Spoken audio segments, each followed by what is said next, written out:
Alors, Nelly Pelletier, 13 avril 1974, à Montréal. C'est mon stage final en ergothérapie. J'ai terminé mon stage le vendredi et j'ai commencé à travailler à Marie-Enfant la semaine suivante. J'ai débuté sur la liste de rappel par des remplacements. J'ai commencé au programme des troubles de développement et à l'époque, il y avait à l'intérieur de ça la clinique de retard moteur et les soins à domicile. Oui, par la suite, j'ai obtenu un poste permanent à temps partiel au point de service de Laval et j'ai poursuivi en même temps un remplacement au trouble de développement à Marie-Enfant. Et depuis la dernière année, j'ai eu un nouveau poste au programme des maladies neuromusculaires et je complète sur la liste de rappel. Oui, bien moi, compte tenu que je suis arrivée en 2002, je suis arrivée après l'intégration de Marie-Enfant avec le CHU Sainte-Justine, donc j'étais un peu dans l'onde de choc de ces changements-là. Ce qui caractérisait le milieu Marie-Enfant à cette époque-là, c'était une grande démotivation de la part des intervenants. Il y avait beaucoup de bouleversements. C'était pas facile. Ça a eu un peu pour effet que il y avait la création des programmes, il y avait les changements de bureaux. On partait de bureaux unidisciplinaires, c'est-à-dire de bureaux d'ergothérapeutes, physiothérapeutes, orthophonistes, à des bureaux multidisciplinaires. Donc, il y avait beaucoup de déménagements. Ça venait affecter beaucoup le sentiment d'appartenance. Donc, moi, ça a eu un peu l'effet que c'était difficile le partage des connaissances en tant que nouvelle thérapeute. Je ne pouvais pas me retourner de côté, voir ma collègue pour avoir un avis professionnel par rapport à ce que je faisais. Par contre, ça a eu un impact d'augmenter beaucoup la solidarité entre les gens. Ont dû se créer d'autres moyens et ça l'a fait en sorte pour se voir. Donc, ça a créé beaucoup de solidarité. Ça, je dirais que ça a été un des événements marquants. Un autre événement que je tiens à souligner, c'est la création ou l'intégration de points de service avec Marie-Enfant. Il y a eu la création du programme de déficience motrice au point de service de Laval. Il y a eu la création de l'école La Passerelle. Il y a eu le CAM, le programme Parole-Langage. Ce que je peux apporter par rapport au programme de point de service Laval, de cette expérience-là, vu que j'y ai été quand même pendant au moins un an et demi, c'est ça, je pense que c'est une très belle réussite là, de Marie-Enfant. Je pense que la clientèle apprécie beaucoup d'avoir des services près de leur communauté. Je pense qu'aussi, en termes, c'était une belle équipe, un beau milieu au niveau de l'expérience, de créer des partenariats, un réseau avec les partenaires de là-bas, les CLSC, CRDI, les écoles, les garderies, étant donné que c'est moins nombreux, c'est plus facile. Fait que ça, c'était très intéressant. Par contre, ce que moi, j'ai trouvé difficile là-bas, c'est un peu d'être à l'écart. Hein? On est à l'écart de Marie-Enfant, donc il fallait vraiment faire l'exercice, l'effort de rester connecté. Parce que quand on est une petite équipe, on ne peut pas être à l'affût de tout. Puis ici, on est nombreux, donc il y a beaucoup de partage de connaissances. Alors ça, c'était plus difficile.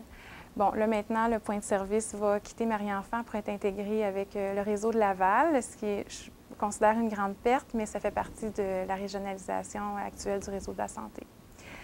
Puis, le dernier événement que je veux parler, c'est les fêtes de Marie-Enfant. On a connu plusieurs fêtes. Moi, j'ai connu les pique-niques des enfants hospitalisés quand j'étais en stage, le pique-nique de l'été dehors, qui était une fête super appréciée, où plein de gens s'investissent dans ces fêtes-là, autant au niveau des éducateurs spécialisés qu'autant au niveau des organismes comme le Club des Lions, les policiers, les pompiers. Bon, à chaque année, ça change. Il y a la fête de l'Halloween, la fête de Noël. C'est vraiment des périodes où tout le monde s'investit à différents niveaux, puis c'est un peu magique.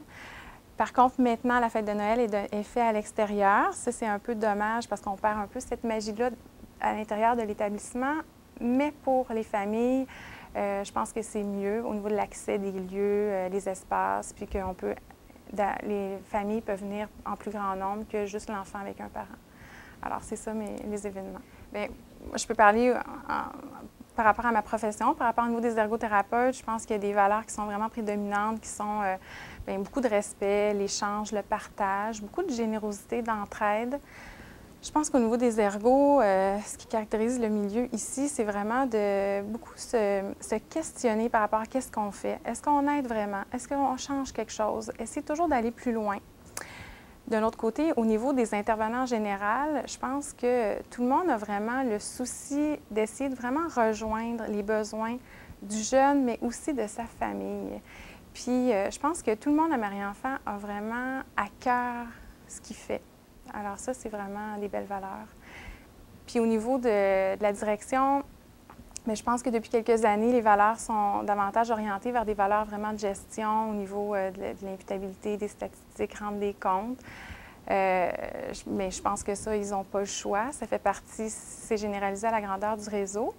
Je pense que ce qui est intéressant au niveau de la direction ici, c'est que dans les dernières années, avec les changements qu'il y a eu, notamment au niveau de la réadaptation, il y a vraiment eu un effort de mettre une emphase sur la création des programmes, la création des équipes, de créer des outils, donner de la formation aux intervenants pour vraiment davantage essayer de rejoindre les familles, le jeune, les besoins, puis de les impliquer dans le processus de réadaptation.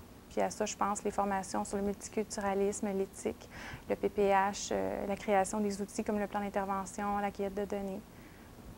Il y a beaucoup de gens qui me marquent. Là. Je pense que je ne les nommerai pas parce que j'aurais peur d'en oublier, mais en tout cas, je pense peut-être aussi à des services, plus que peut-être, bien, je pense à des gens aussi, mais je pense au service du passe-temps, que je trouve que c'est vraiment quelque chose qui est super apprécié au niveau des familles, des parents, puis je pense que c'est vraiment, pas juste pratique, là, mais c'est vraiment aidant. Puis je pense aux gens du passe-temps, entre autres. Je pense à Mimi qui est là, à l'équipe qui est là. Je pense qu'ils font un super beau travail. Je pourrais nommer tous mes collègues, des collègues autant ergo que pas ergo, mais il y en a beaucoup. Alors, je ne voudrais pas offusquer quelqu'un pour ne pas en oublier. Une phrase, je pense que je peux me servir de ce que les gens nous disent, hein, les familles nous disent, c'est que Marie-Enfant, c'est un petit milieu, c'est une petite famille, puis autant par la grandeur physique de Marie-Enfant par rapport à d'autres centres que c'est petit, autant par sa situation géographique. On est dans l'est de la ville, on est dans un quartier résidentiel.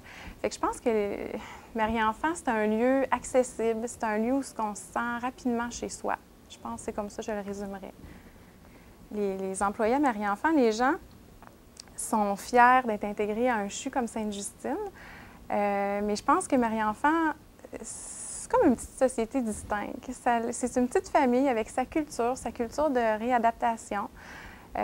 Puis je pense que ça, il faut préserver ça. On est vraiment différents. Puis je pense que c'est vraiment à chacun de nous de préserver cette richesse-là, cette petite famille-là, l'âme de Marie-Enfant.